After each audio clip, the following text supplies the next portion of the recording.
Buenas tardes con todos, chicos. Buenas tardes. Muy bien, ya hice la prueba. Hice la captura previo a comenzar. Siempre tengo que hacer mis capturas, chicos, para poder dar inicio a la clase. Muy bien, chicos. ¿Me confirman si se logra visualizar el PPT? Si se me logra escuchar fuerte y claro para dar inicio a la clase de hoy. Buenas tardes, Missy, se le escucha y sí se ve el PPT. Muy bien, perfecto.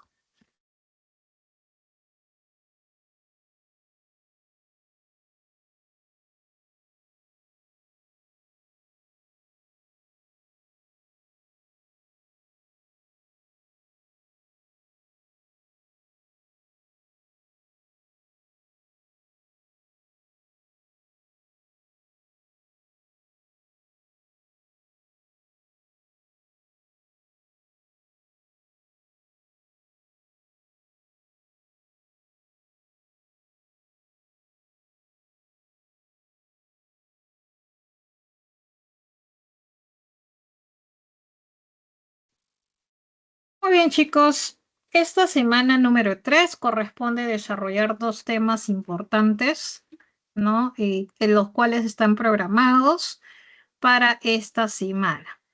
Muy bien.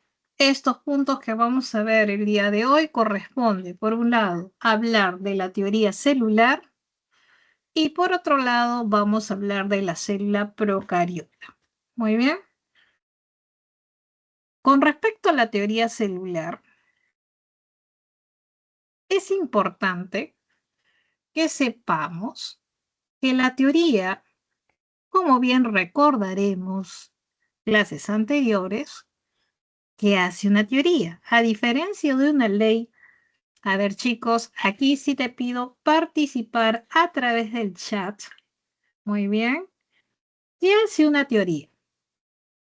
Describe o explica. Recuerda, por el chat me puedes ir comentando tu opinión para saber si has estado repasando.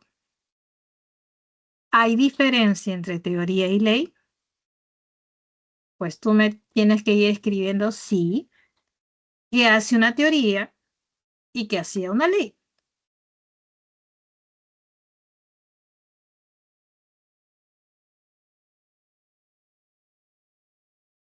¿Han estado repasando, chicos?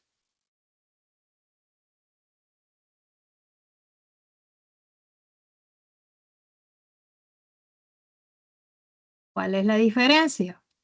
Teoría versus ley.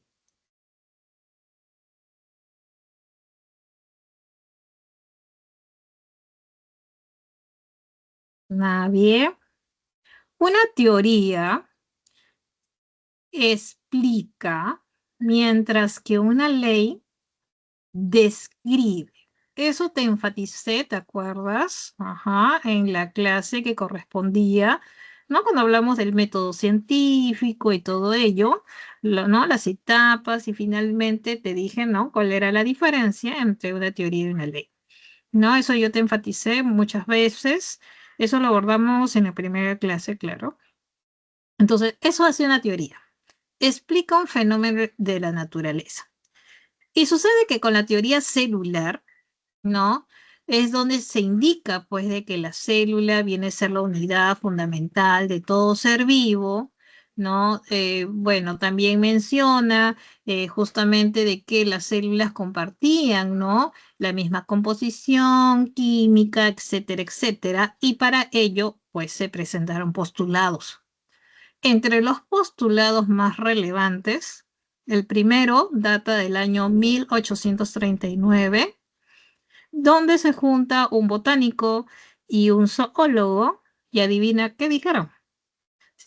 Si hablamos de un botánico y un zoólogo, pues indicaban que las células, tanto de plantas y animales, perdón, el cuerpo de tanto animales y plantas, estaba conformado por células, ¿no? Y luego, vamos pasando a la siguiente diapositiva, captura por favor, ¿no? Y luego aparece Birkhoff, 20 años después, acotando lo siguiente. Paso a la siguiente diapositiva. ¿no? Y es lo mismo que te estoy mencionando, solamente con más dibujitos. Como te decías, aparecieron varios postulados para poder explicar esta teoría celular, donde primero en el año 1839 aparece Sladen y Schwann, ¿no? Botánico zoólogo que justamente indicaban que los cuerpos de toda planta y animal estarían conformados por células. Luego, años después, Birkhoff acota diciendo que solo pueden aparecer nuevas células por división de células preexistentes. Muy bien. Ahora, más adelante, ya en los años 1880, indica que todas las células que viven actualmente se remontan a los tiempos más antiguos. Muy bien, eso es lo que indica Weismann, ¿no? En el año 1880. ¿No? Estos son los postulados más importantes, ¿no? Que hay que recordar nuevamente las fechas y quienes lo plantearon. Muy bien, en el año 1839, Sladen y Schwann, 20 años después, Birkhoff acota, indicando que las células no preexistentes, no, solamente pueden aparecer nuevas células por división de preexistentes. ¿Qué quiere decir? Que la célula no aparece de la nada, sino de una previa, ¿no? Y que las células que viven en este momento se remontan pues a los tiempos más antiguos. Listo, chicos, eso con respecto a la teoría celular. Muy bien, entonces, cuando hablamos de la célula como unidad, tanto funcional como estructural de todo ser vivo, decimos que las células tienen dos tipos de arquitectura. Una llamada célula procariota y la otra célula eucariota. Y eso es lo que vamos a ver a continuación. Muy bien, vamos a hablar de estas arquitecturas celulares. Pero el día de hoy solamente nos vamos a enfocar de una, de la célula procariota. Muy bien, chicos, por favor, te pido, hacemos captura de pantalla. Recuerda que si tenemos alguna duda o consulta, por favor, lo puedes ir indicando a través del chat para poderte ayudar. Igual siempre te voy a dar, ¿no? Opción a que levantes la manito cuando haga estas pausas, como por ejemplo ahorita. Ahorita puedes de repente levantar la manito si es que hay alguna duda adicional, ya que hemos acabado esta parte súper rápida de teoría celular. Lo que viene a continuación es un poquito ya más cargado de información porque vamos a hablar ya de la célula procariota. Hasta aquí, ¿tenemos alguna duda? ¿Todo está claro? Si es así, por favor, chicos, hacemos captura y pasamos a la siguiente diapositiva.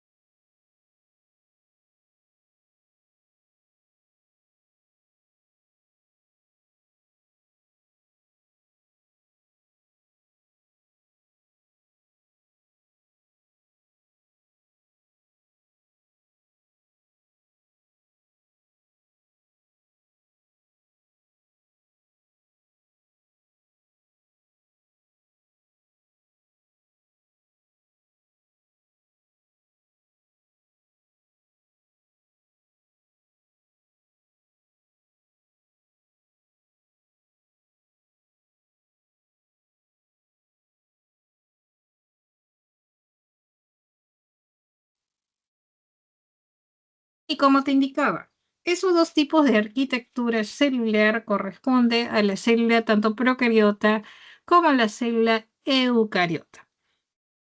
Y te hago la primera pregunta. Es muy probable que tú sepas la principal diferencia. No es la única, pero hay una principal diferencia entre célula procariota y célula eucariota. Y aquí es donde tú puedes responder por el chat y espero puedas estar activo porque así yo sé que estamos ahí escuchando. Muy bien. Entonces, la primera pregunta es, ¿cuál es la principal diferencia entre célula procariota y célula eucariota? ¿Qué sabes de esta diferencia? ¿Por qué una se le llama procariota y la otra eucariota?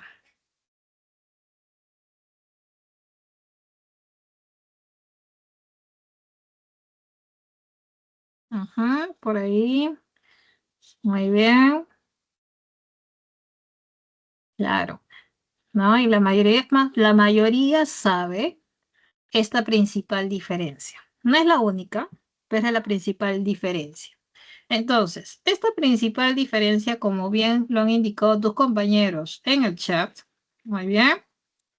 Y gracias chicos por su participación, porque así sé que me están escuchando y que están ahí presentes y que todo está yendo bien con la conexión.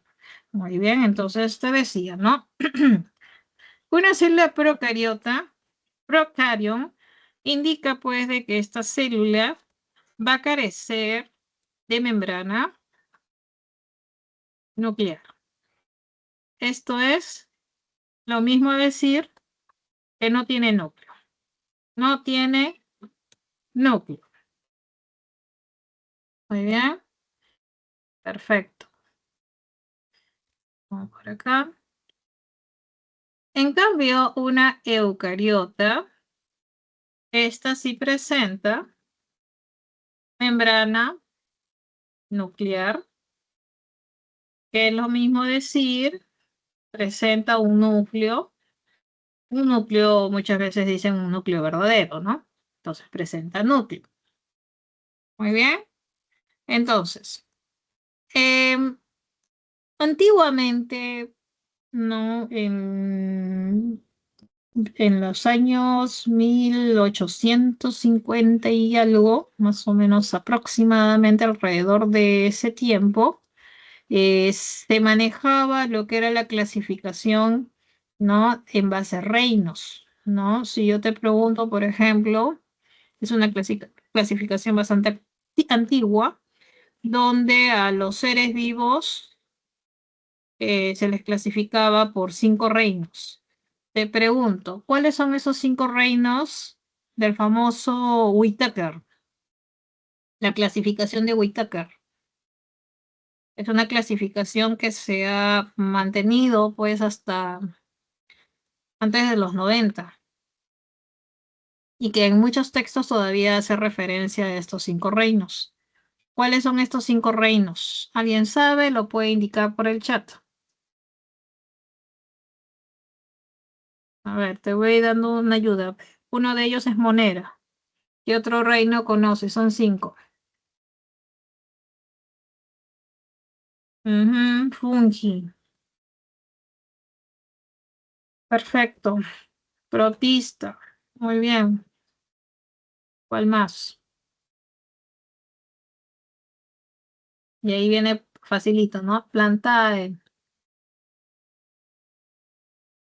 y Animalia, ¿no? ¿Listo?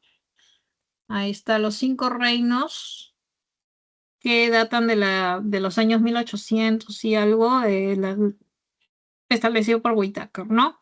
Pero claro, después de los años 1900 ya se habla de una categoría mayor a reino, que se llama dominio, y eso lo vamos a ver luego, ¿no?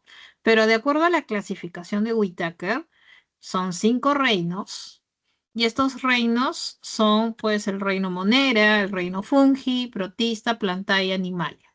Y acá viene mi siguiente pregunta.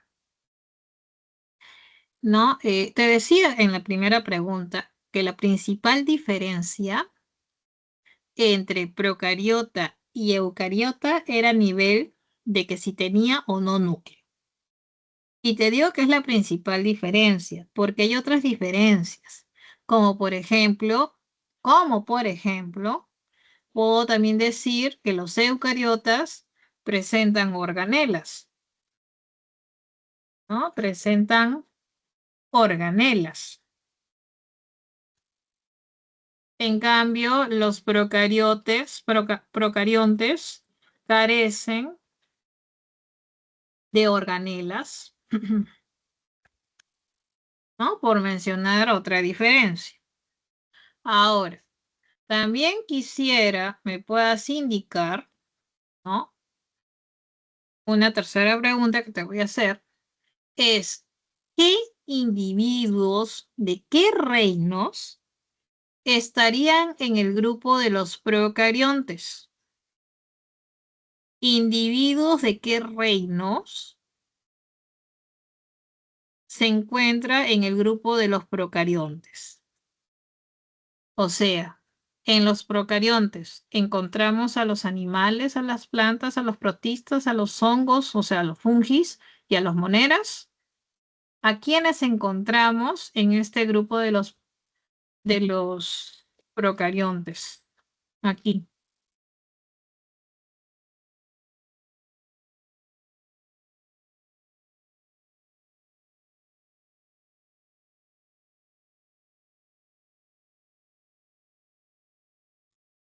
Y es más, acá veo que falta incluir tal vez, aquí falta incluir a los protistas, ¿no? Y ahí ya veo que está resuelto la pregunta, ¿no?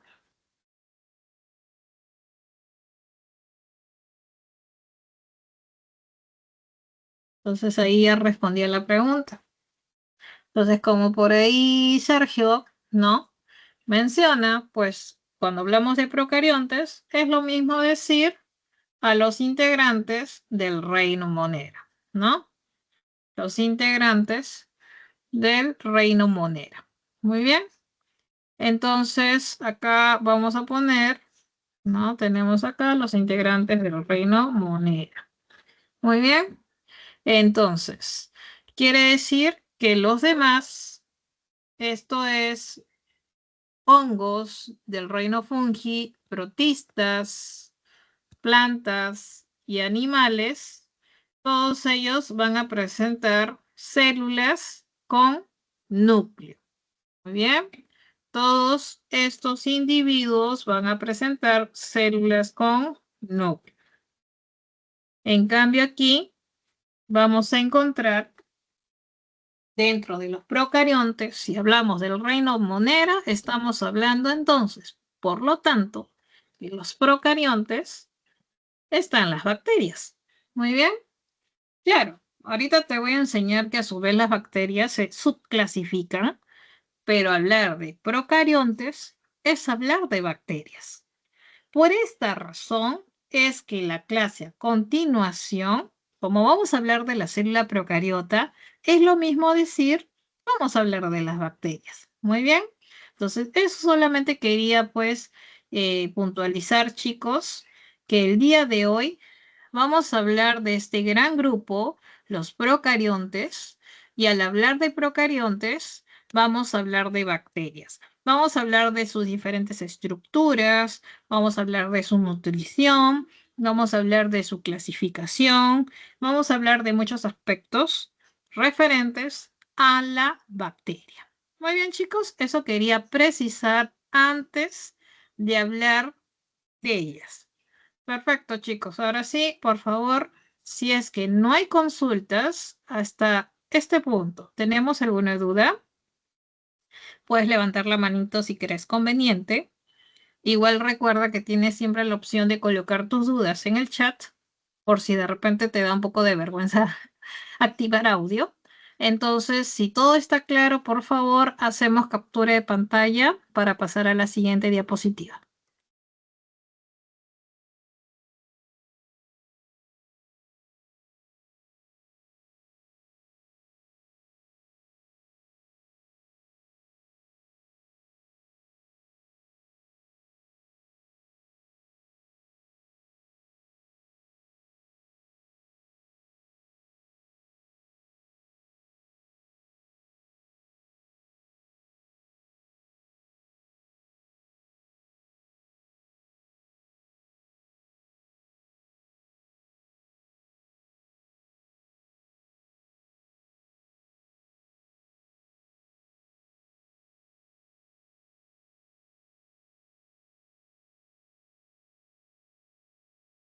Perfecto, voy a cerrar mi herramienta de dibujo. Me imagino hicieron capturas, ¿cierto? Si no desaparece todo. Muy bien, listo. Paso a la siguiente diapositiva. Perfecto. Entonces, como te decía, vamos a hablar el día de hoy, ahora en adelante, en esta primera hora de clase, vamos a hablar de las células procariotas, aquellas que carecen de membrana nuclear, o sea, de núcleo.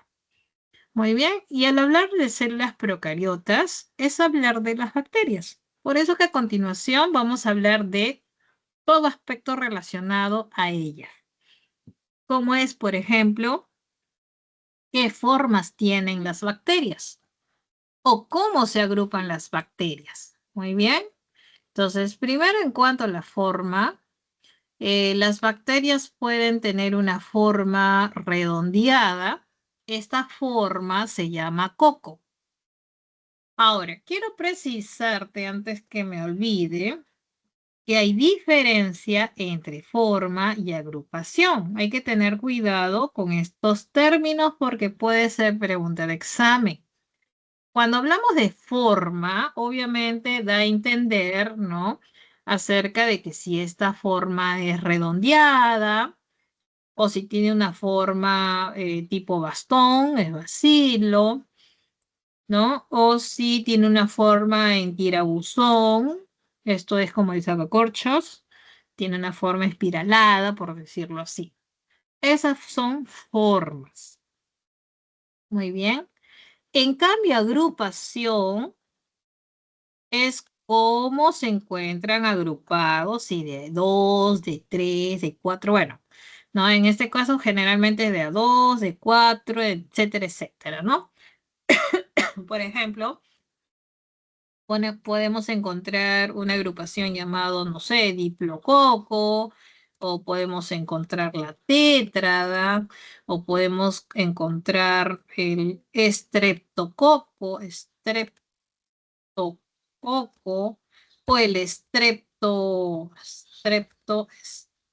streptobacilo, ¿no? Entonces ahí hay una diferencia. Vamos a poner punto, etcétera. Porque cuando hablamos de agrupación hay un sinfín de agrupaciones que te voy a mostrar a continuación. Entonces ya tienes claro, ¿no?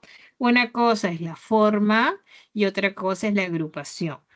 Entonces, cuando hablamos de la forma, las formas pueden ser coco, esto es, tiene un aspecto redondeado, como esferitas, como estás viendo en esta parte, o pueden ser bacilos, si tienen una forma, pues, tipo bastón, alargada, o espirilo, ¿no? Si tiene una forma espiralada. ¿Listo? Entonces, esas son las formas. En cuanto a la agrupación, si está de a dos y si son cocos, se le dice diplococo. Si están de a cuatro y si son cocos, cuatro cocos, tétrada. Si ya es el doble, una zarcina. O si hay una cadena de cocos, se le llama estreptococo. O si se disponen tipo racimo de uva, se le llama estafilococo. Esas son agrupaciones, ¿no? La forma como se encuentran dispuestos, ¿no? Varios de estas bacterias. Ahora, los bacilos, ¿no? Los bacilos pueden también estar de a dos y se llama diplobacilo. O si forman una cadena, se le llama estreptobacilo, ¿no? O si tiene esta disposición, como estamos viendo aquí, se le llama el palizades. Muy bien. Entonces son modos como se agrupan las bacterias. Muy bien. Entonces eso, por favor, hay que tener en cuenta. Ya, no vayas a equivocarte si te preguntan, una cosa es forma y otra cosa es agrupación. ¿Listo, chicos? Luego acá tenemos el espirilo, como ya te dije, un espirilo es como una forma espiralada tipo tirabuzón, o sea, así como el sacacorchos, esa disposición. Ya. Luego tenemos el vibrio, que tiene como que un aspecto tipo una coma, por decirlo así. Esos son los vibrios. Muy bien. Entonces, perfecto. Entonces, esto es en cuanto a forma y agrupación de las bacterias. Muy bien. Listo, chicos, por favor, hacemos capturas, la captura de pantalla, si es que no hay dudas o consultas. Muy bien.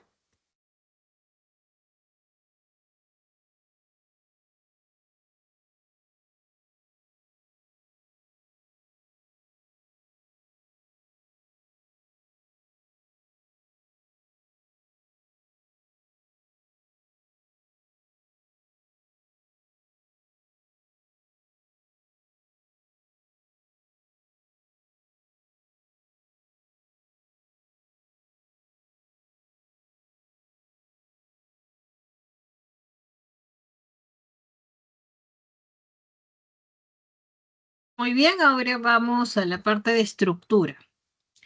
Muy bien, a ver, en cuanto a la estructura, mm, vamos, voy a salir un ratito de aquí, voy a añadir una diapositiva y voy a colocar lo siguiente. Cuando hablamos de estructuras bacterianas,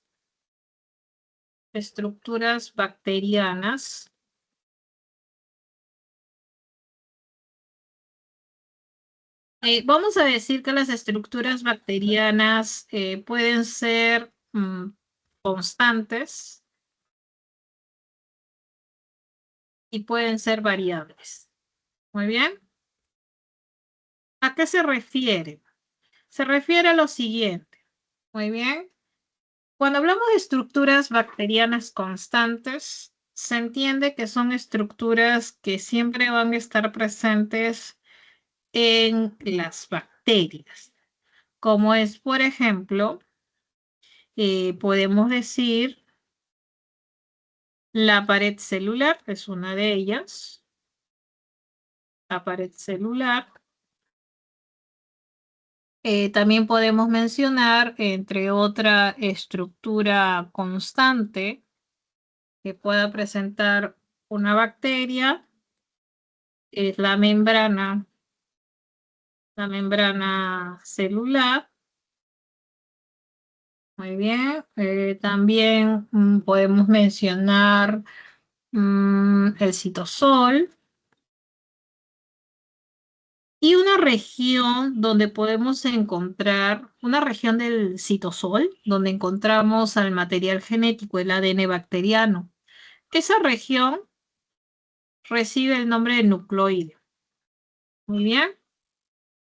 Es la región donde encontramos, donde se encuentra el ADN bacteriano.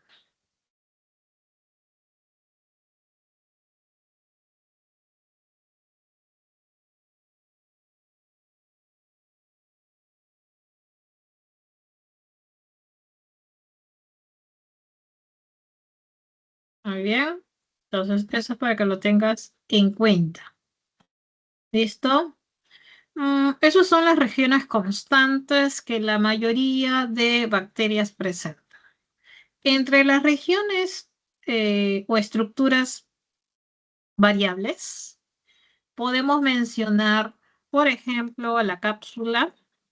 No todas las bacterias tienen cápsula, solamente algunas, por eso que son variables.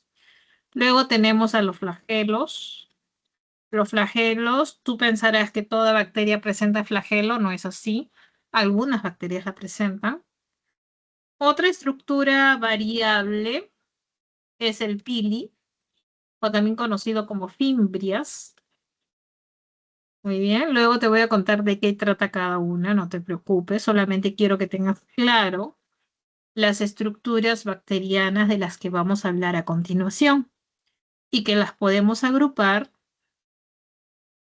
en estructuras que son constantes y estructuras que son variables. ¿Listo, chicos? ¿Hasta ahí tenemos alguna duda? ¿Todo está claro? Por favor, te pido que hagas captura de esta parte, que es importante para que puedas, pues, tener claro lo que vamos a hablar a continuación, chicos. Muy bien, perfecto. Hacemos captura, por favor, para pasar a la siguiente diapositiva. Muy bien.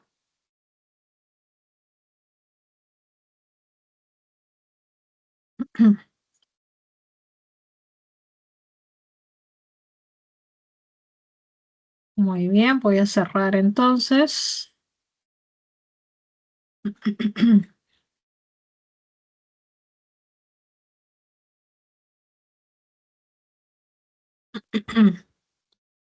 Listo, entonces, esas eran en cuanto a las estructuras. ¿Listo? Ahí están las estructuras, ¿no? Bacterianas. ¿Listo? Muy bien. Entonces, vamos a hablar a continuación, vamos a hablar de estructuras constantes. Esto es, vamos a hablar tanto de la pared celular, vamos a hablar de la membrana celular, vamos a hablar del citosol y del nucleoide. Muy bien. Entonces, vamos a hablar primero de la pared celular. Estas son dos buenos ejemplos de paredes celulares típicas en bacterias. Muy bien. En común sabemos que la pared celular es una estructura rígida, resistente y que es responsable de la forma de la bacteria. Muy bien. Ahora, sabemos que puede diferir, como te digo, básicamente hay dos tipos de pared en las bacterias. Una caracterizada por tener mayor cantidad, ¿no? De un componente principal, y por eso que yo lo voy a poner por aquí, porque al hablar de pared celular es recordar sobre la presencia del famoso péptido glucano, o también conocido como, ¿alguien se acuerda? También tiene otro nombre. Lo pueden escribir en el chat. Cada vez que te hago una pregunta, lo puedes compartir en el chat. ¿Cuál es el otro nombre?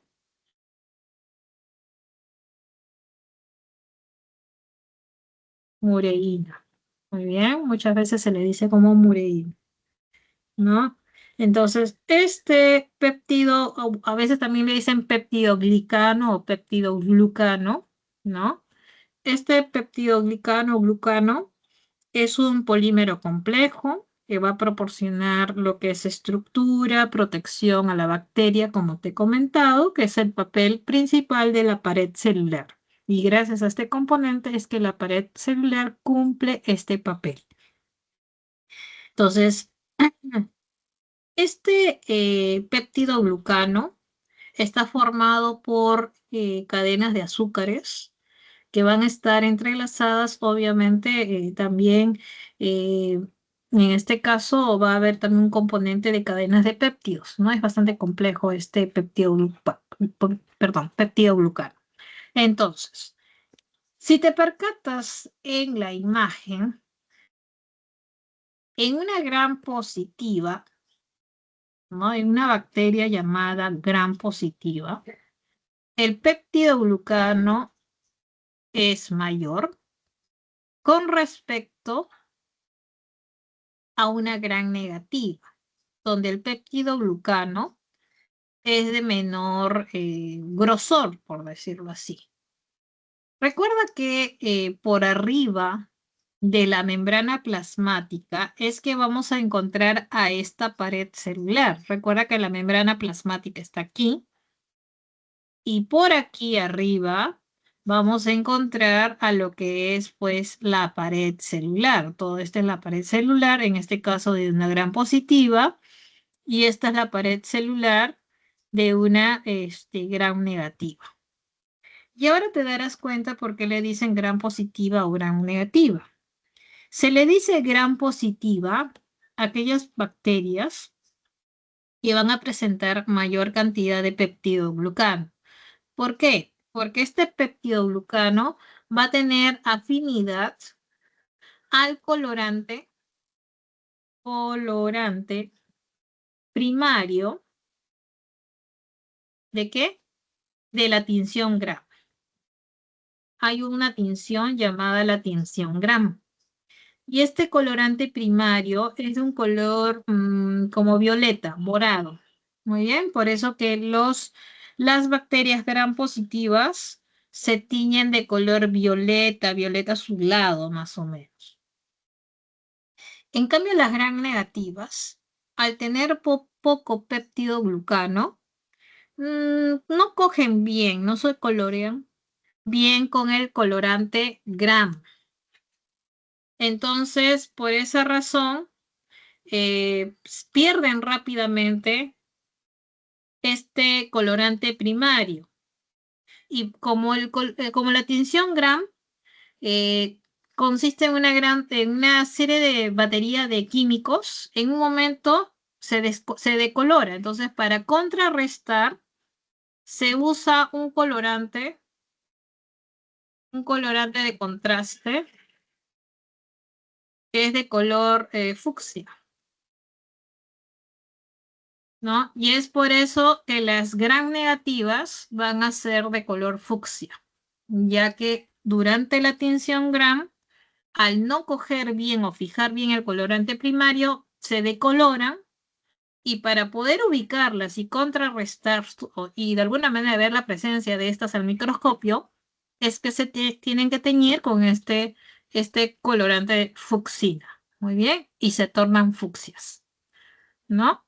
Entonces, esto es con respecto a la pared celular, chicos. Entonces, miren bien, miren la composición de una pared celular de una gram positiva y la pared celular de una gram negativa. Ya sabes por qué le dicen gram, ¿verdad? Por la tinción gram. Entonces, adicionalmente, miren por aquí, ¿no? Que por encima del peptidoglucano, las gram negativas van a tener una membrana externa que es muy similar en composición a la membrana plasmática de la que vamos a hablar a continuación. Muy bien, chicos, por favor hacemos captura en esta parte. Si hay alguna duda, por favor me comentan.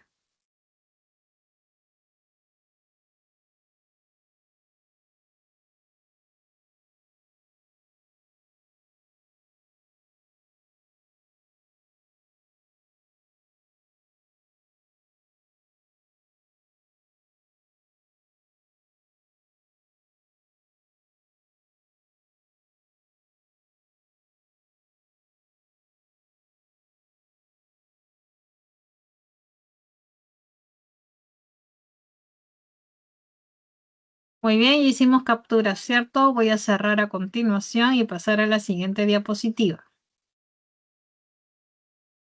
La siguiente diapositiva corresponde a otra estructura constante. Esa otra estructura constante es la membrana celular, ¿no? Y la tenemos por aquí. La membrana celular.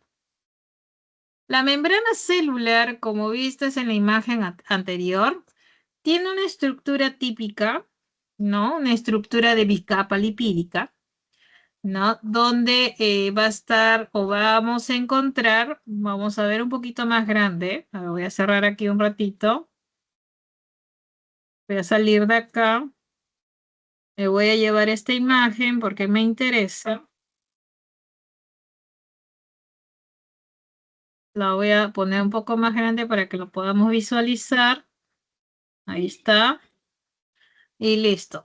Entonces, para que te ubiques más o menos de qué vamos, ¿no? Habíamos hablado primero de la pared celular, que está acá. Es una estructura constante, ¿no? Esto es que está presente, ¿no? En todas las bacterias, por decirlo así, o al menos en la gran mayoría. Entonces, esta es la pared. ¿Listo? que está por encima de una membrana celular que está por aquí. Acá está la membrana celular. ¿Listo? La membrana celular es la que está justamente en contacto con el citosol. Acá está la membrana celular. Ahí está la membrana. Esta justamente es la más interna, la que está en contacto con el citosol. Y es en la membrana celular, disculpe, que si yo continúo por aquí, vamos a encontrar que esta membrana puede sufrir ciertos repliegues, como estamos viendo por aquí. Y esos repliegues reciben el nombre de mesosomas. Y es algo que vas a colocar al hablar de membrana plasmática o membrana celular. Un término clave son los mesosomas. ¿Por qué? Porque los mesosomas son importantes para las bacterias por dos razones. Una primera razón es que allí, en los mesosomas, vamos a encontrar un sistema enzimático relacionado, ¿no? Con la respiración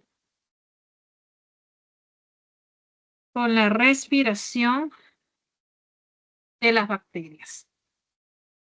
Y segundo, otra función de los mesosomas, que son, al ser repliegues, van a ser puntos de fijación del ADN durante la conjugación. Muy bien.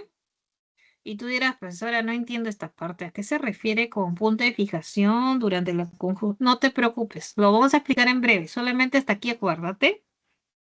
¿Por qué es importante el mesosoma? Por dos razones.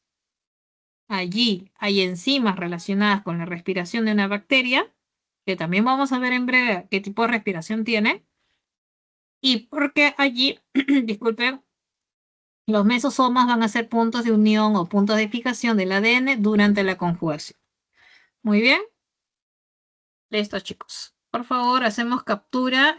Acabamos de hablar de la membrana plasmática o membrana celular.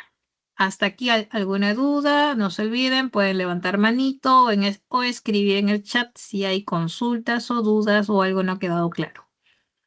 Hacemos captura, por favor.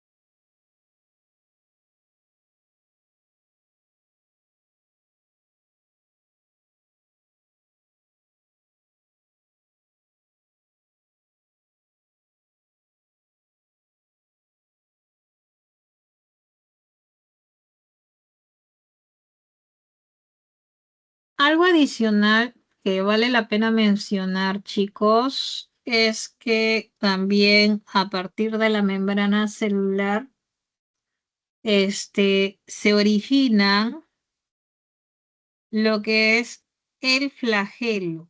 Si hay un flagelo o si la bacteria tuviese un flagelo, a partir de la membrana plasmática se origina. ¿Ya? Es algo adicional que debes anotar, por favor.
Muy bien, entonces acá, siguiendo la secuencia, ya hemos hablado previamente de la pared, hemos hablado también ahora de la membrana, corresponde hablar del citosol o citoplasma. Este citosol o citoplasma es la que está directamente en contacto pues con la membrana plasmática, la membrana celular.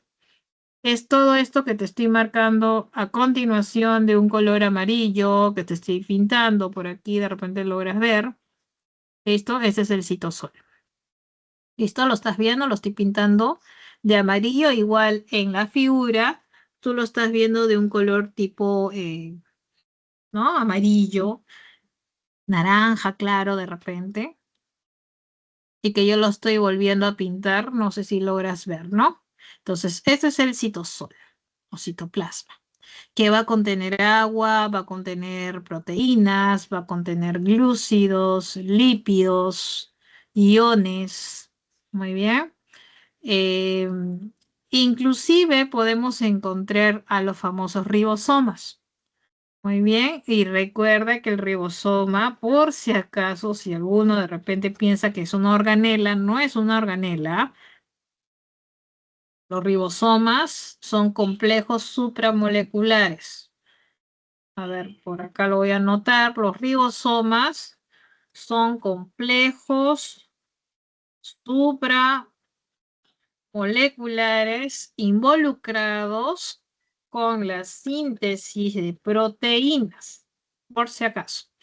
Muy bien, pero de eso vamos a hablar la siguiente semana todavía.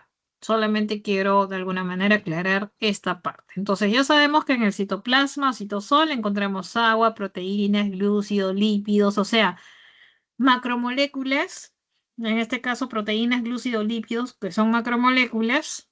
El agua es una molécula, ¿no?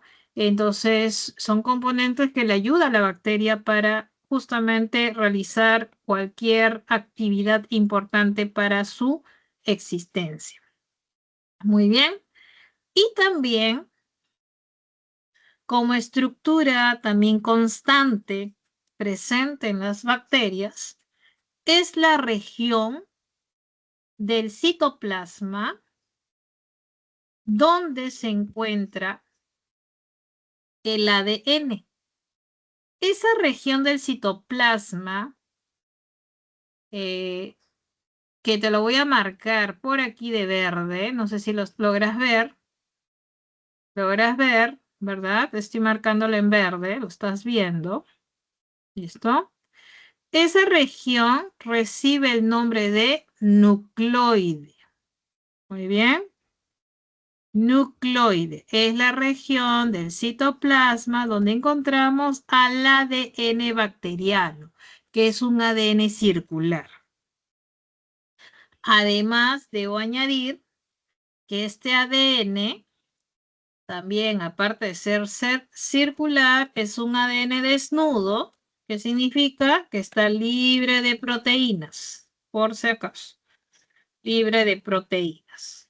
Entonces, aquí yo vuelvo a repetir todo lo que acabo de mencionar. Entonces, entre las estructuras constantes, vamos a poner acá, estructuras constantes, tenemos a la pared celular. A ver, vamos a poner un poquito más grande acá.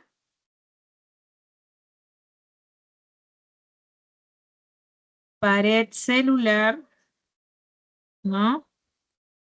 Ya sabes, término clave, péptido, glucano o glicano, ¿no? Luego hemos hablado de la membrana celular, término clave, ¿cuál era? Los mesosomas, ¿verdad? Luego tenemos el citoplasma, que es justamente esta zona amarilla que te he pintado en este dibujo, donde encontramos agua, proteínas, glúcidos, lípidos.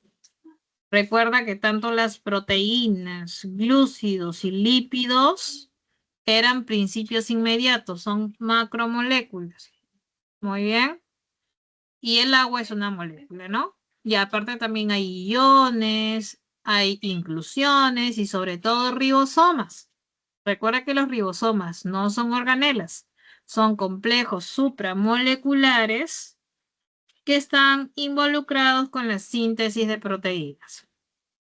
Y finalmente tenemos la zona del citoplasma donde encontramos al ADN. Esta zona se llama nucleoide, donde podemos encontrar el ADN circular típico de una bacteria que además está libre de proteínas. Por eso se dice que es un ADN desnudo. Muy bien, hasta ahí, ¿todo claro?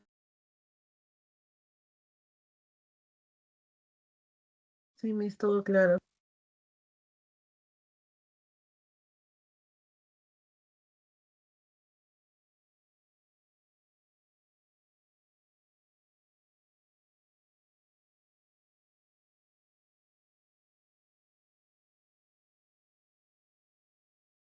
Muy bien, hasta ahí todo claro entonces. Pasamos a las estructuras variables.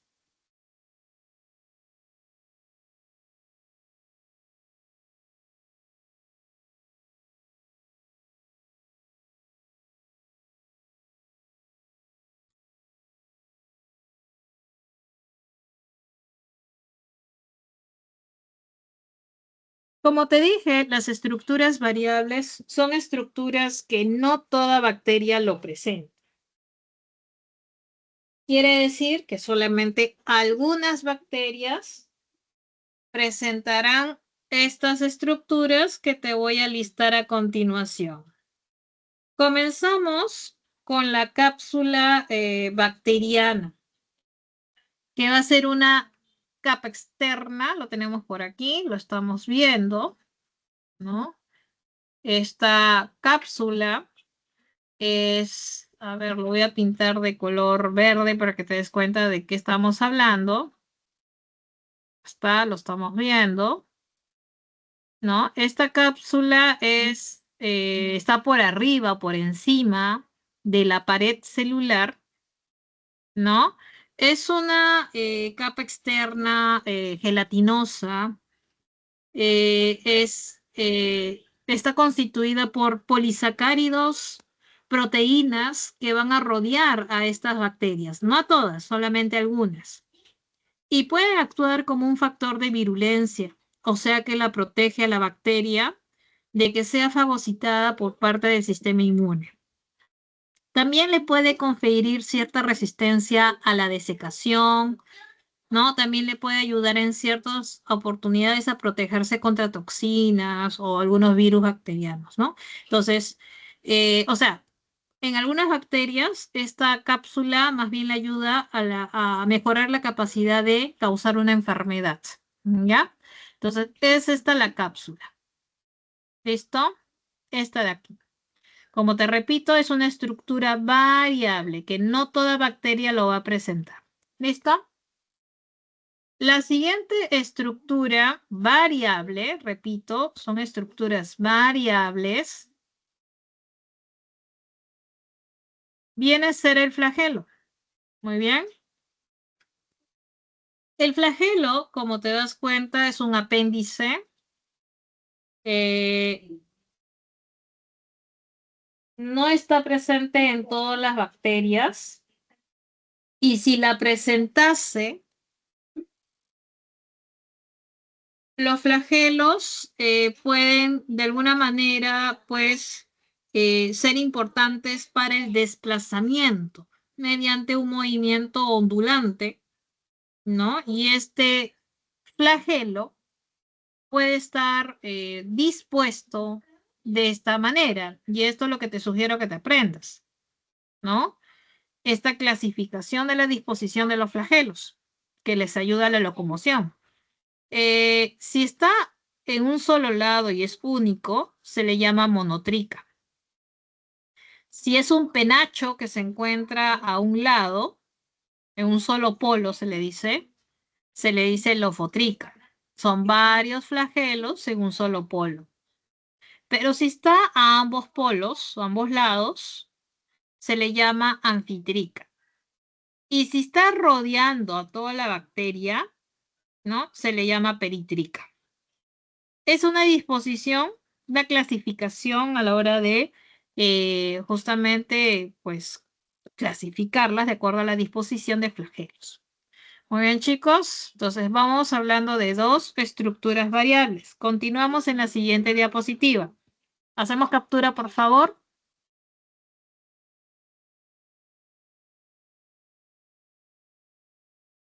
Recuerden, si tenemos alguna consulta, duda, por favor, indícamelo en el chat o levantando la manito. Hasta aquí todo claro. Por favor, hacemos captura.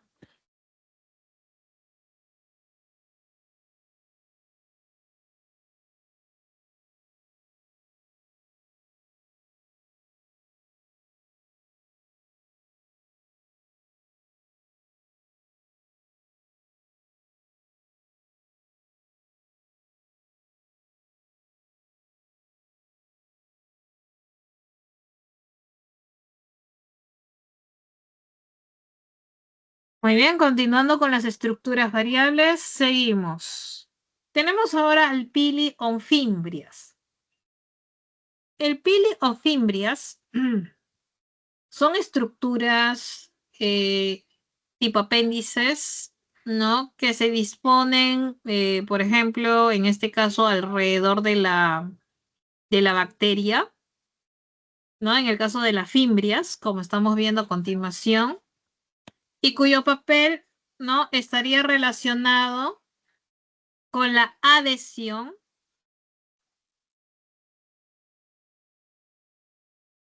al sustrato.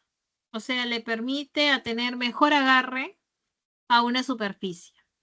Muy bien. Eso es en cuanto a las fimbrias. Pero hay otra estructura llamada el pili, llamado el pili sexual.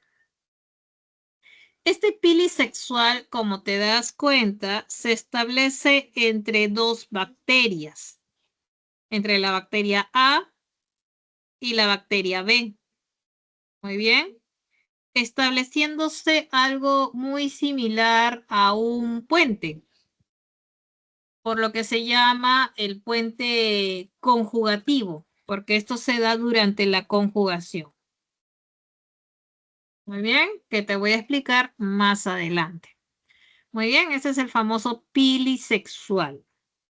Muy bien, no te estoy diciendo que tienen reproducción sexual, no, así se llama, es el pilisexual, vamos a poner entre comillas, ¿no? Es el pilisexual. Muy bien, ¿listo? Y es el que se establece o aparece cuando se da la conjugación. Vamos a poner acá, aclarando, es cuando se da la conjugación.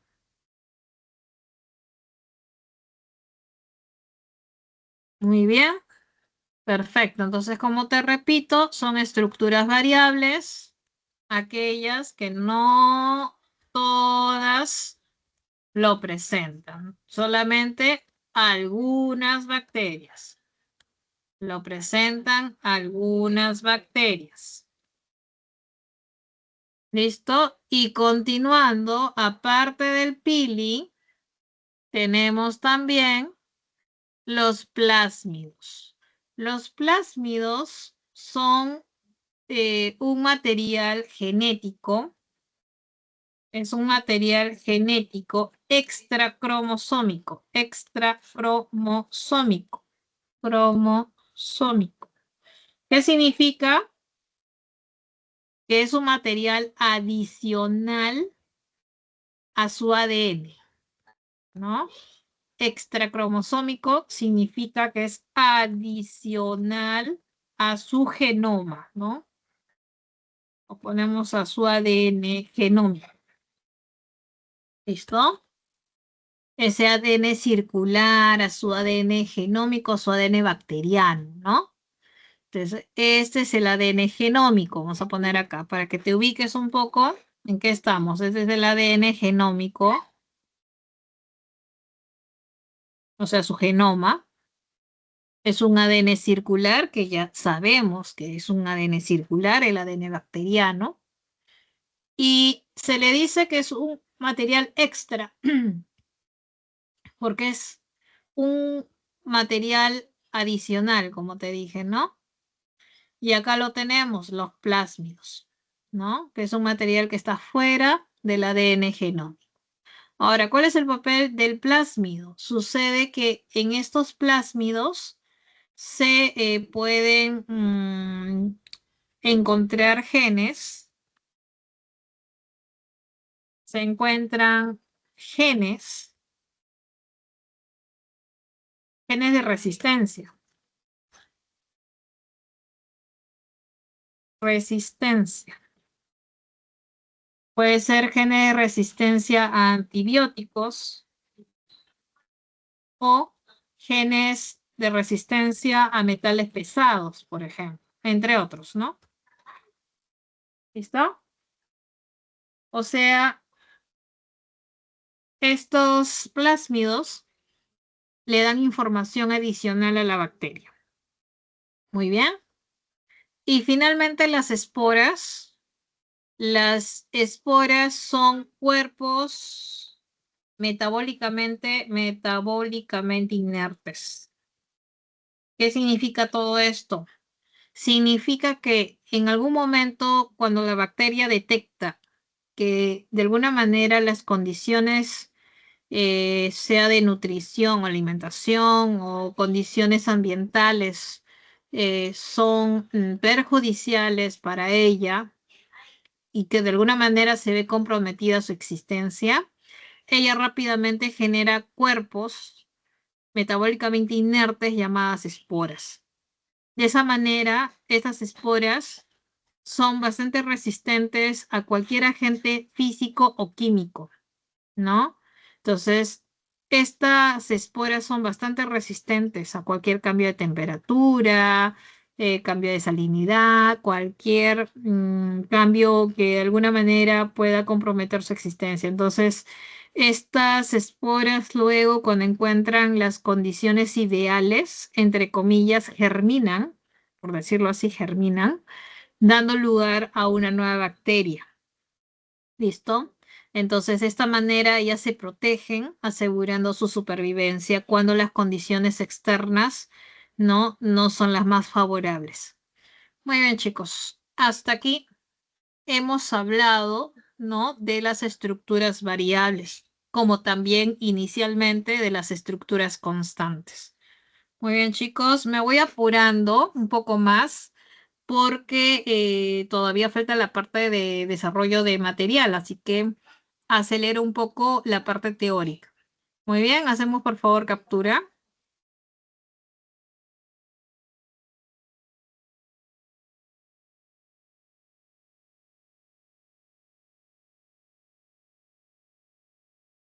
Muy bien, voy cerrando la herramienta de dibujo. Me imagino hicieron captura, ¿cierto, chicos? Muy bien, voy cerrando entonces.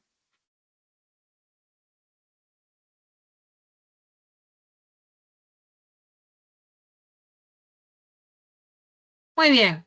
Ahora vamos a hablar de la nutrición de las bacterias. Muy bien.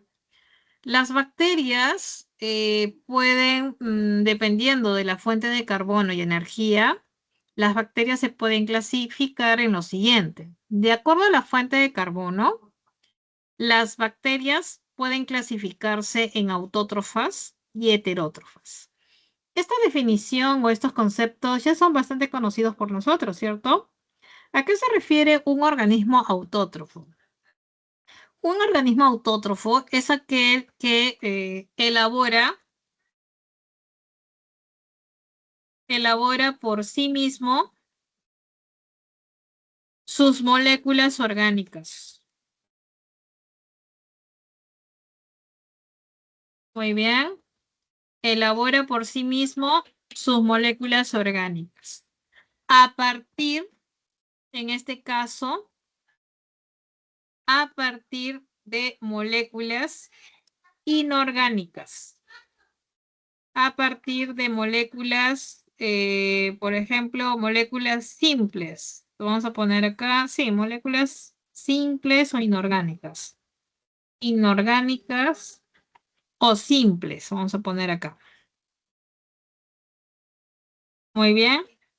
Entonces, ¿qué significa? Por ejemplo, las bacterias autótrofas tomando CO2, que es una molécula simple inorgánica, puede formar o elaborar una molécula orgánica como la glucosa, por ejemplo, ¿no?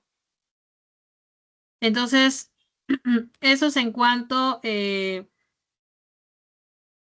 a una bacteria autótrofa, ¿no? Yo voy a borrar acá plantas porque estamos hablando aquí de bacterias, ¿ya? A mí ahorita no me interesan las plantitas, me interesan las bacterias.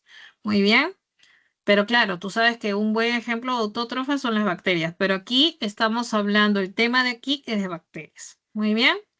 Entonces, heterótrofas son aquellas que dependemos del medio externo. Vamos a poner acá, dependemos del medio externo para proveernos de moléculas orgánicas. O sea, quiere decir que los heterótrofos captan las moléculas orgánicas ya hechas. O sea, simplemente toman fuentes orgánicas. Toman, por ejemplo, la molécula de glucosa ya hecha, ¿no? Ellos no lo elaboran, no se encargan de sintetizar. En cambio, los autótrofos sí toman fuente inorgánica como el dióxido de carbono y lo transforman en su molécula orgánica. En cambio, los heterótrofos toman la glucosa o cualquier molécula orgánica, ¿no? Ya sintetizada previamente. Muy bien. Eso es de acuerdo a la fuente de carbono.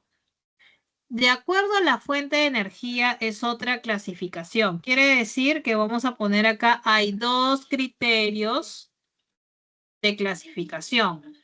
Hay dos criterios de clasificación en cuanto en cuanto a la nutrición de las bacterias. Entonces, de acuerdo a la fuente de energía, puede ser que las bacterias tomen la energía de la luz del sol. Muy bien, o sea, directamente del sol. O pueden captar la energía cuando oxidan compuestos, químicos. ¿Ya? Cuando oxidan compuestos químicos. ¿Listo? Entonces, estos compuestos químicos, bien sabemos por teoría que pueden ser compuestos inorgánicos o pueden ser compuestos orgánicos. ¿Listo? Entonces te voy a enseñar un truquito para que no te olvides. La clasificación de los quimiótrofos, que son los que oxidan compuestos químicos. Pero dependiendo del compuesto químico, puede ser inorgánico, entonces se llama quimiolitótrofo. Si es inorgánico. Si es orgánico, es más fácil recordar. Quimio, organótrofo. Orgánico, ¿no? Porque oxidan compuestos orgánicos. Si oxidan compuestos inorgánicos, es lito. Si oxidan compuestos orgánicos, organótrofos, ¿no? La mayoría de procariontes o bacterias son organótrofos, quimiorganótrofos. En cambio, los que oxidan compuestos inorgánicos son bastante selectos, son bastante, o sea, son pocos, como son las bacterias que oxidan el azufre o las que oxidan el hidrógeno, entre otros compuestos no inorgánicos. ¿Listo, chicos? Entonces, por favor, hacemos captura de pantalla hasta aquí. Solamente hay que repasar para fijar mejor la idea, que te estoy compartiendo. Muy bien.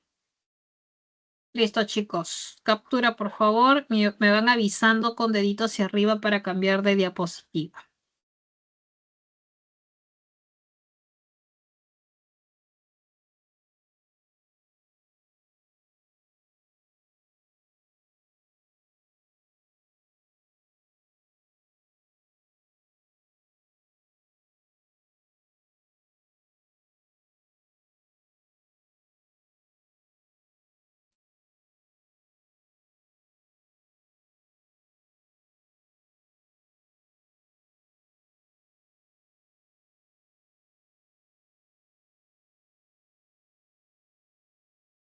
Bien, chicos, en cuanto a la reproducción, recuerda que las bacterias tienen una reproducción de tipo asexual.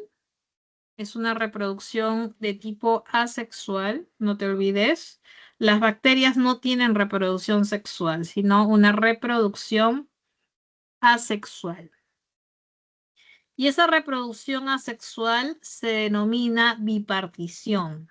¿Ya? Ese tipo de reproducción asexual recibe el nombre de bipartición o también puede ser denominada, aparte de bipartición,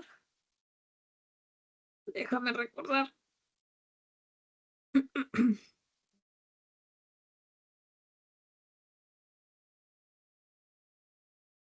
Fisión binaria, ¿ves? Se me había ido ese término.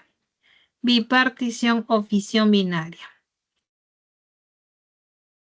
Fisión binaria. ¿Listo? Entonces, ¿cuáles son las etapas de la reproducción por bipartición o fisión binaria? Las etapas son a continuación, primero, la célula obviamente se tiene que preparar, o sea, la bacteria, la célula madre, se tiene que preparar. ¿Cómo se prepara? Primero, como va a ser dividida en dos células hijas, obviamente para garantizar que cada célula hija reciba lo mismo, primero ocurre una duplicación del ADN, o sea, el ADN circular genera una copia adicional. Y eso es lo que estamos viendo a continuación en esta imagen. Estamos viendo que este ADN, ¿no? Acá estamos viendo, ¿no? El ADN va a generar una segunda copia, que lo estamos viendo por aquí. Ahí está, su segunda copia. Y luego vamos a notar, ¿no? Que aquí viene el papel del mesosoma. ¿Recuerdas cuál era el papel del mesosoma? Uno de sus papeles era de la fijación o sirve como punto de fijación unión del ADN bacteriano. ¿Te acuerdas? Acá está. Lo toma a uno de los ADNs y el otro mesosoma toma al otro.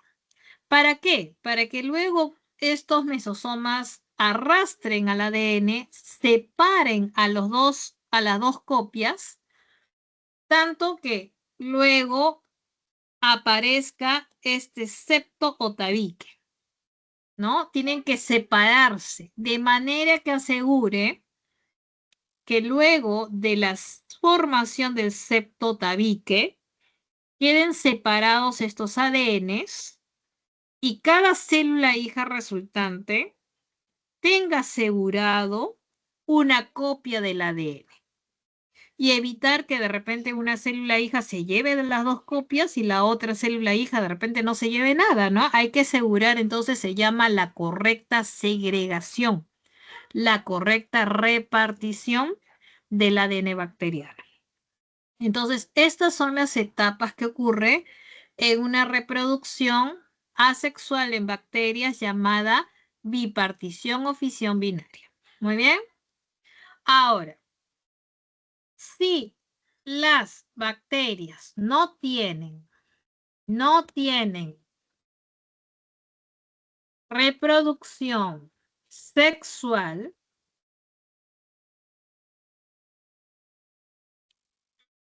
te pregunto, ¿cómo garantizan la variabilidad genética? La variabilidad genética típica de una reproducción sexual. ¿Cómo garantizan la variabilidad genética? Entonces, ¿cómo le garantizan, chicos? Realizando 3 eventos. Cualquiera de los 3. ¿Cuáles son estos 3 eventos?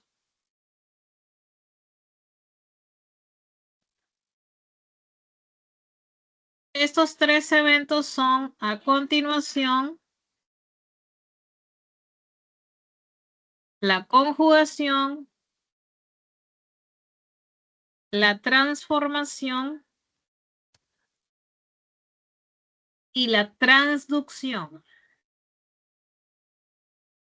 ¿Listo? Conjugación, transformación y transducción. Cualquiera de estos 3 eventos garantizan la variabilidad genética en las bacterias a pesar de no tener reproducción sexual. Muy bien. Primero hablemos de la conjugación. La conjugación es un evento que se da entre bacteria y bacteria, acuérdate. Se da entre bacteria y bacteria. ¿Listo? Una de ellas se llama la bacteria donante y es aquella que va a tener o que va a formar el pili y que va a tener el plásmido. Es la que tiene el pili y la que tiene el plásmido. Porque recordarás que en el plásmido, ¿qué había, chicos? A ver, participamos en el chat. ¿Qué había en el plásmido? ¿O qué era el plásmido? ¿Qué podía llevar un plásmido? Información adicional, material extracromosómico. Muy bien, exactamente. Como que, por ejemplo, ¿qué podía llevar esta bacteria con plásmido?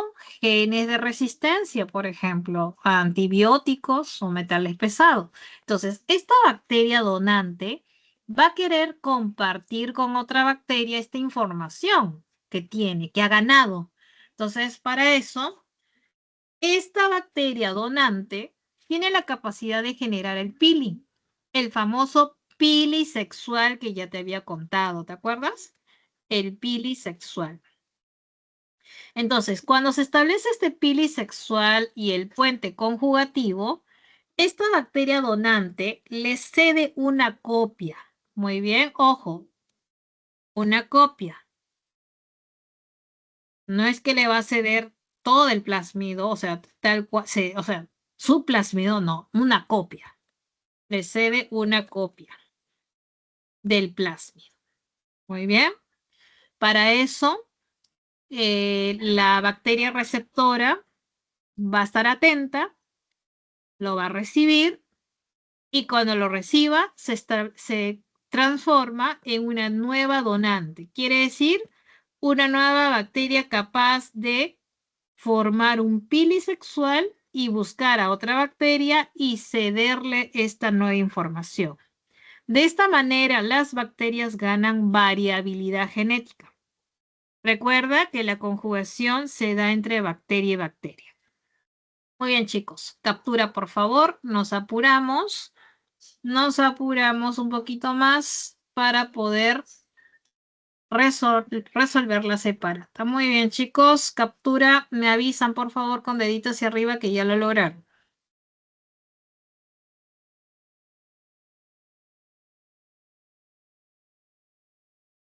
Perfecto, pasamos a la siguiente. Recuerda que estamos ahorita con los eventos que garantizan la variabilidad genética. Hemos hablado de la conjugación. Nos vamos ahora con la siguiente, que es la transformación. En este caso, se da cuando una bacteria, por X motivos, las condiciones no son las mejores y se fragmenta, o sea, muere y su ADN fragmentado va a salir al exterior y luego aparece una bacteria que es receptora, tiene todas las condiciones, ¿no? En su membrana como para poder captar este ADN que está circulando, estos fragmentos. Y esta célula receptora, esta bacteria receptora, integra este segmento, este fragmento de ADN, esta nueva información, lo integra a su propio ADN. hace una especie de recombinación y al ganar información adicional, esta nueva bacteria se ve transformada. Muy bien. Ese es otro paso, otro método, mejor dicho, otro mecanismo por la cual gana información genética adicional. Muy bien. Y tercero es la transducción. Esta transducción se da siempre entre una bacteria y un virus. Muy bien.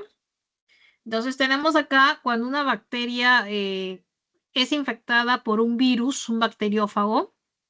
Entonces este bacteriófago hace de que de alguna manera este ADN de este bacteriófago, ¿no? Se vaya pues integrar al genoma, ¿no? De la bacteria. Entonces, cuando esta bacteria, ¿no? Se lisa, se van a, pues, liberar nueva información.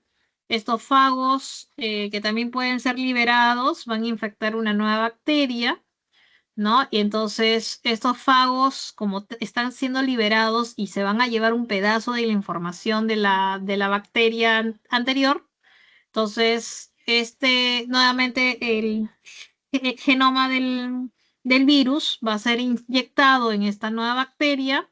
Entonces, el genoma del virus, ¿no? Nuevamente va a integrarse, ¿no? En el genoma de la bacteria, porque recuerda, nada más por si no sabías, y no te preocupes que esto eventualmente lo vamos a tratar. Cuando los virus infectan bacterias, los virus integran su genoma, ¿no? De alguna manera pueden integrar al genoma de la bacteria. Entonces, el ADN del bacteriófago, de este virus, va a ser incorporado, ¿no? En una nueva bacteria. De esta manera transfiere información de la bacteria anterior, que es la azul, y la integra en la bacteria verde, a través de este intermediario que viene a ser el virus. Entonces, por eso te digo que la transducción siempre es entre bacteria y virus. No, de esta manera es que esta nueva bacteria, la verde, va a ganar una información adicional que proviene de la bacteria de color azul, pero el intermediario viene a ser este virus conocido como bacteriófago. Muy bien, chicos, disculpen. Entonces, hacemos captura, por favor. Entonces, y recordar que al momento de la transferencia de información genética, estos mecanismos por los cuales ganan variabilidad van a ser tres: conjugación, transformación y transducción.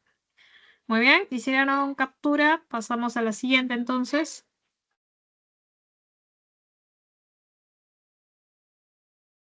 Y acá está, resumido chicos, los tres mecanismos: conjugación, transformación y transducción.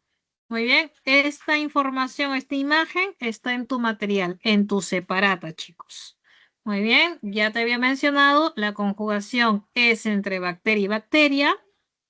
La transformación es cuando una bacteria capta del medio externo fragmentos de ADN de una bacteria que acaba de morir, lo capta y lo introduce en su genoma por una recombinación.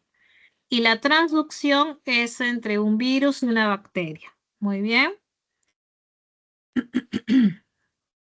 Hacemos captura, por favor. Recuerda que esta información está en tu material, en tu separata. Muy bien. Y para terminar, bueno, esto es un penúltimo punto, es con respecto a la clasificación de las bacterias. Muy bien. Según Whitaker, ¿te acuerdas que te mencioné? Whitaker, cuando hablaba del reino Monera, clasificó dentro de las bacterias a dos tipos: las arqueobacterias y las eubacterias. Las arqueobacterias eran bacterias que viven en ambientes extremos. Vamos a por acá, viven en ambientes extremos. ¿Qué significa? Que, por ejemplo, las metanógenas viven en presencia de metano, producen metano en condiciones de metano. Las halófilas en condiciones de gran salinidad. Y las termoacidófilas viven en condiciones de elevadas temperaturas y acidez. Condiciones de altas temperaturas y acidez. Muy bien. O sea, viven en ambientes extremos, en ambientes donde una bacteria común y corriente no podría aguantar, por decirlo así. Y luego tenemos las eubacterias, que son las bacterias de reciente evolución. Son las de reciente evolución. Son las bacterias que se encuentran, son las más comunes, vamos a decirlo así, que se encuentran en todos lados. Y podemos mencionar a continuación las gram positivas, las gram negativas, que ya sabemos que la diferencia está a nivel del péptido glucano de su pared celular, ¿no? La diferencia está en la cantidad de peptidoglucano en su pared celular. Las espiroquetas son aquellas que tienen una forma de tirabuzón. Eso es como el sacacorchos, ya te lo había explicado, ¿no? También tenemos, por ejemplo, las bacterias verde purpúreas. Son aquellas bacterias que, ¿no? Ellas van a utilizar lo que es, vamos a poner acá, el ácido sulfídrico. Las cianobacterias son aquellas que realizan la fotosíntesis, al igual que las plantas. Y tenemos también las riquecias, que son de estricta vida intracelular, las clamidias, que forman cuerpos de inclusión, y finalmente la micoplasma. Las micoplasmas, acuérdate, vamos a poner acá, las micoplasmas son las bacterias, no te olvides, las más pequeñas. Y por ser las más pequeñas, van a carecer de algo, no te olvides. Carecen de pared celular. ¿Ya? Ese es el dato adicional que quiero compartirte. Muy bien. Y como te había mencionado, ya después de los años 90, ya no se habla de reinos como la máxima categoría, sino ya se habla de dominios.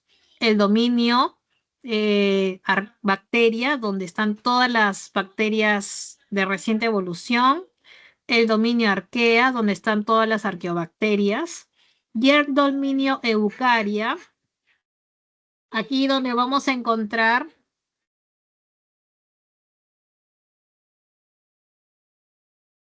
en la eucaria, disculpen, en la eucaria vamos a encontrar los protistas, los hongos, o sea, el reino, ¿no? Vamos a poner acá el reino fungi, las plantas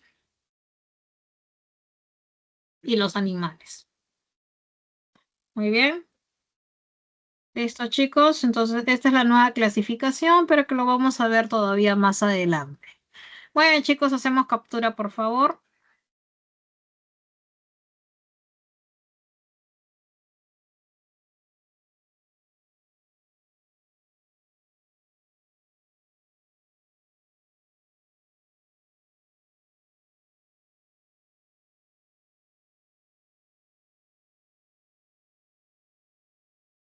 Bien, chicos, hicimos captura, ¿cierto? Pasamos a la siguiente, entonces, el último punto de la clase. Si no me equivoco, tiene que ver con la importancia, exactamente. Entonces, muchas veces relacionamos a las bacterias con las enfermedades, pero las bacterias también pueden ser importantes, no solamente en la salud como causantes de enfermedades, como por ejemplo enfermedades bacterianas conocidas como la tuberculosis o la sífilis, entre otras. También sabemos que las bacterias pueden ser importantes en el ecosistema, ya que gracias a las bacterias es que se da el reciclaje de nutrientes, ya que ellas favorecen la degradación o descomposición de los organismos muertos. En la industria es importante las bacterias, ya que hay bacterias como por ejemplo productoras, ¿no? Del yogur, de la mantequilla, de muchos derivados lácteos. Muy bien, también en la industria sabemos que hay bacterias que se encargan justamente de la producción de ciertos fármacos, ya que al manipularlas de repente genéticamente, ¿no? Podemos conseguir un sinfín, ¿no? De fármacos, ¿no? Como por ejemplo, podemos encontrar algunos antibióticos o podemos encontrar también ciertas drogas, como por ejemplo también se puede producir insulina. Muy bien, y esto es por manipulación genética. Pero también con respecto al campo de la bioremediación, a la bioremediación, por cierto, viene a ser una tecnología emergente que va a utilizar el potencial metabólico de organismos vivos, que pueden ser plantas, algas, hongos, pero en este caso las bacterias. Esto es para que puedan absorber, degradar, transformar contaminantes, pueda retirarse, pueda inactivar o atenuar su efecto en el medio ambiente. Muy bien. Es así que vamos a hablar de tres tipos de bioremediación. Por ejemplo, tenemos una que se llama degradación enzimática. En este caso, directamente se emplea enzimas con el fin de degradar sustancias nocivas. Por ejemplo, estas enzimas, claro, que han sido producidos de repente en bacterias, que han sido transformadas genéticamente, y actualmente hay compañías biotecnológicas que ofrecen estas enzimas y los organismos genéticamente modificados para este objetivo. Muy bien, este es un tipo de bioremediación. Retrocedo a la diapositiva por si no has hecho captura. Por favor, aprovecha, hacer la captura y te voy explicando nuevamente, ¿no? Con respecto a los tipos de bioremediación, son tres. La degradación enzimática, que consiste en el empleo de enzimas en el lugar contaminado con el fin de degradar sustancias nocivas. Ahora vamos a hablar de la remediación microbiana, que hace uso directo de los microbios, en este caso de bacterias, directamente en el foco de la contaminación. Ahí me voy en esta siguiente diapositiva. Por favor, haz captura de esta. Lo hiciste, ¿verdad? Ahora haz captura de esta, aunque esto ya lo tienes en tu material, en tu separata. Igual, aprovecha y haz captura, porque voy a pasar al segundo tipo de bioremediación. ¿Listo? Que es la remediación microbiana, que hace uso directo del microbio, en este caso de la bacteria, ¿no?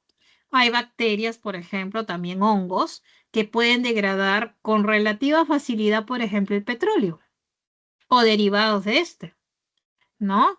También los metales pesados como el uranio, el cadmio, el mercurio, que no son biodegradables, pero hay bacterias que pueden concentrarlo de tal manera que luego puedan ser eliminados más fácilmente. Entonces, estas características obviamente son importantes resaltarlas y que puede lograrse por ingeniería genética, esto es por manipulación genética y lograr este objetivo. ¿Para qué? Para poder de alguna manera pues remediar el medio ambiente por acción de esta capacidad que puedan tener estas bacterias o cualquier microbio. Muy bien, haz captura por favor. Y nos vamos con el último tipo de bioremediación, pero este último tipo ya es usando plantas. Por esa razón que se llama fitoremediación, porque hace uso de plantas para poder limpiar ambientes contaminados. Este tipo se encuentra todavía en desarrollo, pero se aprovecha la capacidad que tienen algunas plantas de poder absorber, acumular o tolerar altas concentraciones de contaminantes como pueden ser los metales pesados, compuestos orgánicos, radiactivos, entre otros. Y la ventaja que ofrece este tipo de bioremediación es que frente a los procesos descritos anteriormente, son de bajo costo y la rapidez con que se puede llevar a cabo ciertos procesos degradativos. Muy bien, esa es la ventaja que tiene respecto a los anteriores. Muy bien, chicos, entonces te acabo de mencionar los 3 tipos de bioremediación. Muy bien, hay que repasar. Recuerda que esta información lo tienes en tu material. Muy bien, hacemos captura, por favor, y aprovechamos los últimos minutos, los últimos 12 minutos, para poder desarrollar nuestro material de preguntas. Muy bien, hacemos captura, por favor. Perfecto. Listo, te presento el material de esta semana. Muy bien, este material tú lo tienes, ¿no? Tú cuentas con este material, tienes que repasar, complementar con la clase brindada a través del PPT. Muy bien, acá tienes una serie de imágenes que te van a ayudar a complementar, ¿no? Con respecto a los temas y puntos desarrollados hoy. Muy bien, así que aquí está la parte de clasificación y acá está lo que hemos visto, ¿no? Con respecto a la bioremediación. Muy bien, chicos, nos vamos con las preguntas. A ver, aquí lo vamos a hacer un poquito rápido, ¿ya? Entonces, estemos atentos con cada pregunta. Comenzamos.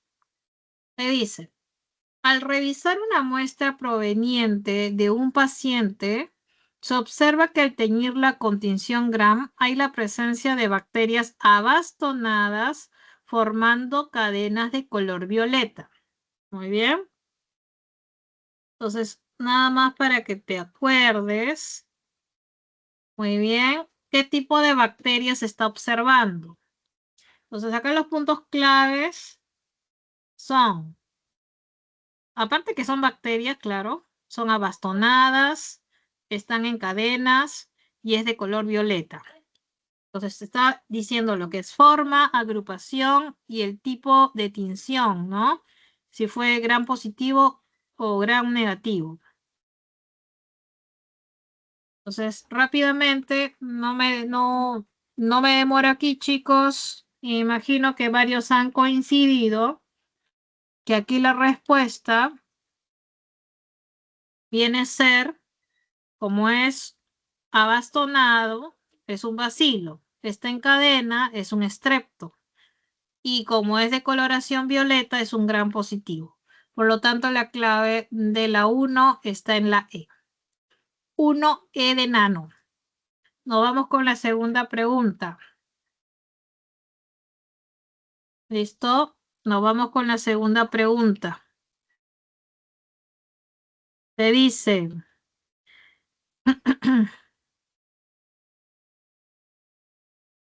en un congreso de biología realizado el año pasado, uno de los ponentes aseguró que él y su equipo de investigación fueron capaces de crear una célula a partir de materia inorgánica.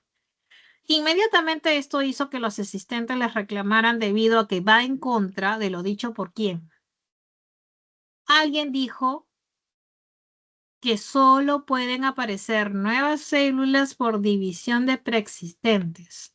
¿Quién dijo eso en el año 1855? Entonces la clave acá estaría en la B, ¿no? Birkhoff. Entonces la clave de la 2 está en la B de bueno. Muy bien. 2, B de bueno. Muy bien. Siguiente pregunta, número 3. Acelero, chicos. Pregunta 3. Bordetella pertussis es una bacteria que tiene la capacidad de adherirse al tejido epitelial de las vías respiratorias, mientras que Vibrio cholera puede desplazarse en el tracto intestinal de manera que estos microorganismos son capaces de alojarse en diferentes zonas de nuestro cuerpo, causar enfermedades. Teniendo en cuenta lo mencionado, marque la alternativa con respecto a las estructuras implicadas para cada caso. A ver, para el caso de Bordetella pertussis, gracias a que se puede adherir, gracias a las fimbrias. Y Vibrio cólera, ¿cómo es que se logra desplazar? Gracias a flagelos. Por lo tanto, la clave de la 3 está en la A. 3A. Siguiente pregunta. ¿Todo está ahí? ¿Todo claro, chicos? 3A. Nos vamos con la pregunta número 4. Te dice, un estudiante de microbiología, como parte de su trabajo final de curso, debe analizar las características de cierta bacteria quimiolitótrofa. Muy bien, eso es con respecto a la nutrición, ¿no? Que le hemos hablado por aquí. Aquí, ¿no? Entonces, te dice, ¿no? Dice, es una bacteria quimiolitótrofa anaeróbica. Para ello debe generar en el laboratorio las condiciones necesarias para asegurar el crecimiento de dicha bacteria. Entonces, si es quimiolitótrofa anaeróbica, entonces una quimiolitótrofa oxida compuesto químico inorgánico, ¿no? Para obtener su energía. Y como es anaeróbico, significa que habita en un lugar sin oxígeno. Por ello que de esta manera, ¿no? Debe hacerlo con materia inorgánica y sin oxígeno. Por lo tanto, la 4, la clave está en la E. Muy bien, 4E de nano. 4E de nano. Siguiente. Muy bien, siguiente pregunta. Te dice a continuación. Te dice la pregunta número 5, recordando lo dicho en clase, ¿no? Relacionemos las estructuras. Mesosoma, ¿te acuerdas? ¿Qué era el mesosoma?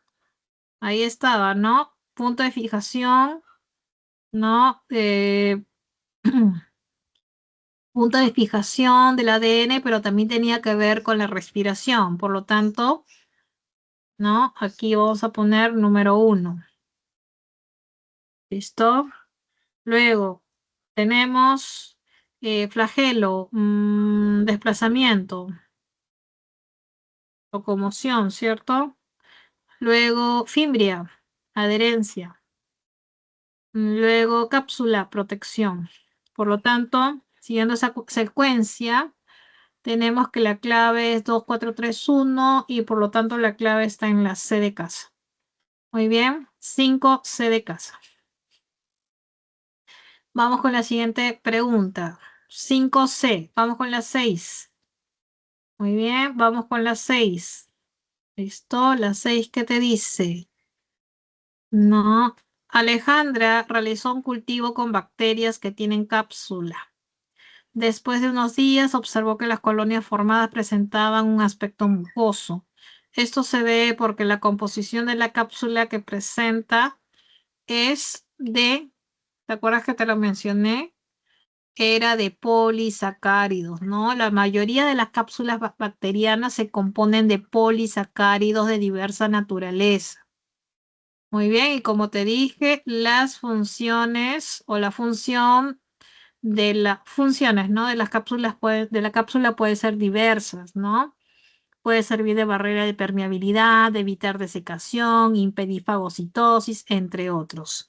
Por lo tanto, la clave de la 6 está en la D de dado. 6D de dado. Nos vamos con la pregunta número 7. Pregunta número 7.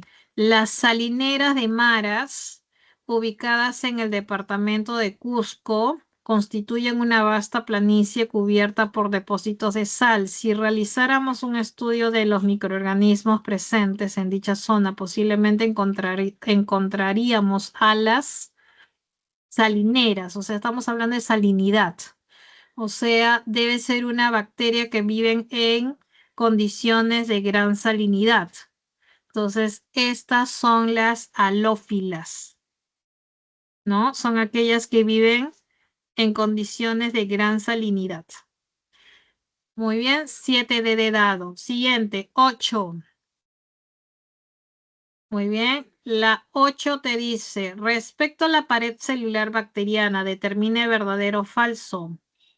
Entonces, las bacterias gram positivas presentan muchos lípidos en su pared. Recuerda que hace un rato vimos que las que presentaban lípidos eran las gram negativas, por lo tanto, eso es falso.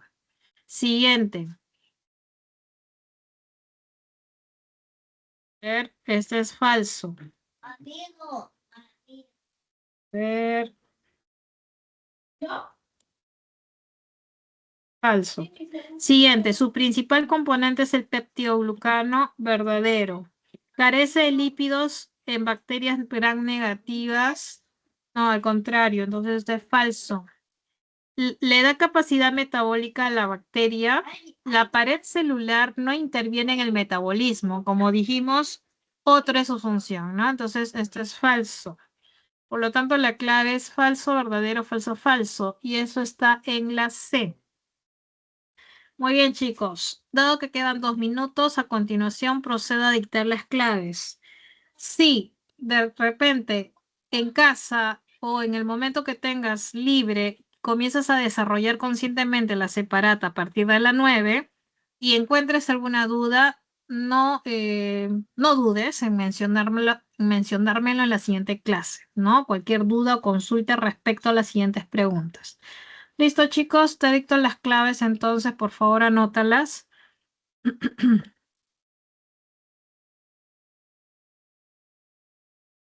Muy bien. Entonces, vamos acá. Le voy a poner acá la clave 9. La clave está en la E. 10. La clave está en la B de bueno. 11. La clave está en la B de bueno. 12. La clave está en la C de casa. 13. La clave está en la E de enano. 14. La clave está en la C. Y finalmente la 15. La clave está en la D de dado. Muy bien, chicos, esas son las claves que igual te lo voy a compartir en este momento en el chat para que lo anotes. Muy bien. A ver, haz captura. Igual lo voy a compartir. Voy a dejar de compartir aquí y a través del chat te lo estoy compartiendo. Son las claves de la semana 3. Claves pendientes de biología.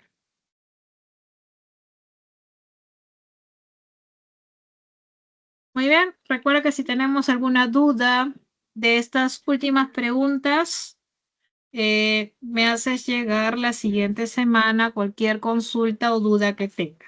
Muy bien, chicos, ahora sí me despido. Nos estamos viendo hasta el siguiente jueves. Nos vemos, chicos. Hasta luego. Nos vemos el siguiente jueves a la hora de siempre, a las 5:40. Nos vemos, chicos.